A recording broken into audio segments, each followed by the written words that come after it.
Hey, what's up, guys? This shock therapy is for Thursday, October 23rd. And a couple of announcements you heard last night in Aftershock is that we have Trunk or Treat coming up this next Wednesday. Dress as a minion if you can for that. And we have some things going on for that. Come if you can.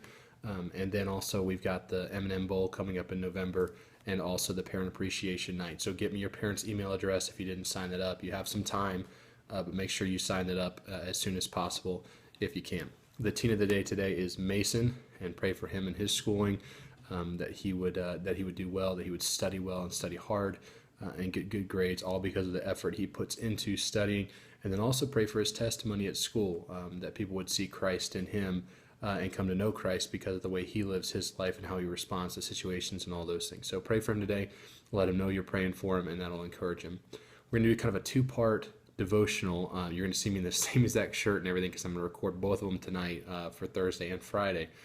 But something I want to talk about is the book of Daniel, and we're just going to be real quick, especially on this one.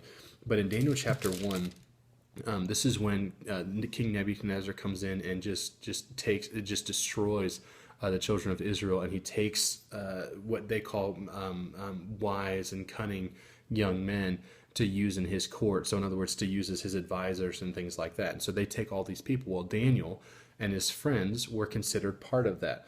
And really there's not one verse, but all of the book of Daniel, but really the first 3 chapters are going to talk about Daniel and his friends and their wisdom and their love for God. But really, in verse 8 is where we get I guess you could say the power verse. It says this, in Daniel 1:8, "But Daniel purposed in his heart that he would not defile himself with a portion of the king's meat, nor with the wine which he drank. Therefore he requested of the prince of the eunuchs that he might not defile himself." You don't have to worry about all the meat and all that stuff that the verse is talking about at this point. Think about the phrase, "But Daniel purposed in his heart that he would not defile himself." Daniel, in the midst of, he had been taken away from his home. He had been kidnapped, if you will, by another country, and was taken in captivity and put underneath a king. And the king said, "You have to do this." And he said, "I am purposed in my heart that I will not defile myself with something God says I should not have."